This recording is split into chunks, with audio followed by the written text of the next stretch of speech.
Hello, welcome to HBM's Cryptid-Corner for Wednesday, January 13th, 2021. We have several things to talk about, so let's get started.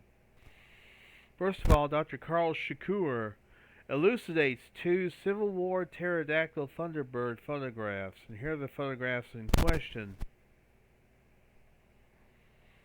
They're actually hoaxed, but one of them was shown on a TV series called Freaky Links, which aired back in the early 2000s on Fox.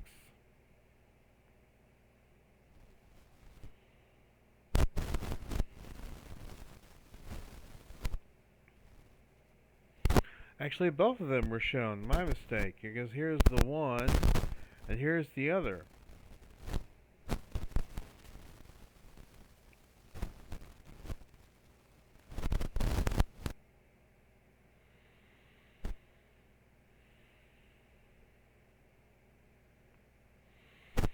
The series had an episode called Coelacanth This. First aired on October 27th, 2000. The PTP photo, that's what they call it. The photo of the supposed pterodactyl from the Civil War.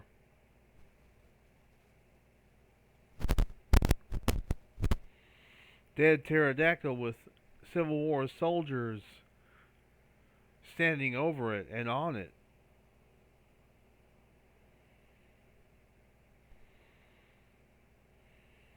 These photos are most certainly hoaxed, but it's an interesting case nonetheless,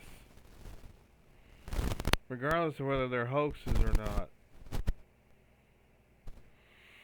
And their second story is about the missionary, the former slave, and the Sasquatch. Now you may be wondering, what do those three things have in common? Well, the missionary had heard about a supposed bear, quote unquote, that was able to pick up ears of corn in its arms, or its front paws, quote unquote, and toss them over a fence and climb over the fence. It doesn't sound like a bear. Bears cannot do that. Bears are not flexible enough. Their front paws are not flexible enough to do that.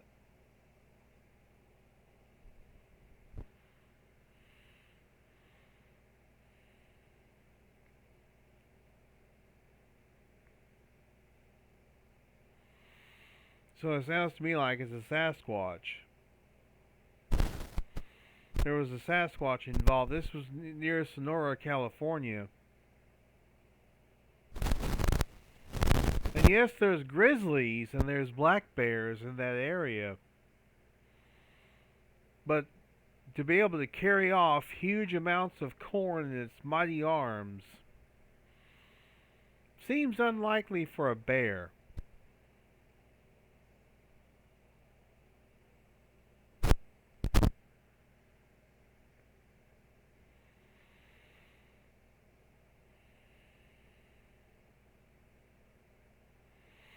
Then there was a case in Arkansas. This was the former slave.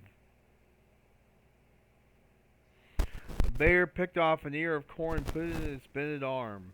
He repeated this action until he had an armful and then waddled over to the fence. Standing by the fence, he carefully threw the corn on the other side, ear by ear. The bear then climbed the fence, much in the same manner of a human being, retrieved the corn, and went on his way. Bears can't do that. Bears are not capable of that. There was a confrontation with Doc Quinn, the former slave, and his friend. In which they apparently came across a supposedly aggressive, quote-unquote, bear. But the bear seemed to be able to start packing its own wound, a knife wound, after Doc Quinn's friend stabbed it. Now, this fishing partner's name was Jerry. May have been an aggressive Sasquatch. It was in the location of as the Fouke Monster would be well documented some years later. This was in Miller County, Arkansas.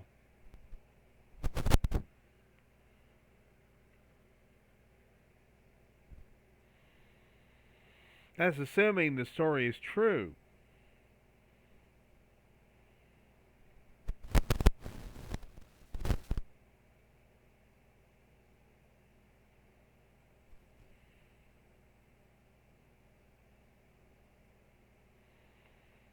So, is the story true? Who knows? Then finally, I want to talk about an upcoming event which takes place on Sunday, May 16th in Coshocton Lake Park in Coshocton, Ohio. It's called the Sasquatch Triangle Conference. And Don Keating's supposed to be part of it, and also the Ohio Night Stalkers. I don't know any further information, but if I do, I'll let you know. Starts at 8:30 in the morning, I do know that much. Which is kind of early, but what do you expect? That's the information that I do have on it. Again, any further information I'll pass along. And that's going to do it for this week. I want to thank you very much for tuning in. You guys are the heart of the show. And I'll keep doing this as long as you want me to. And by the way, let me know if I cut out, by the way. Because apparently I cut out from last week's episode. So if I cut out, let me know. Because I want to try and make this as good as possible, as good of a show as possible, without any audio problems. But until next week, y'all be good or be good, Dad. This is HBMs, Cryptid-Corner.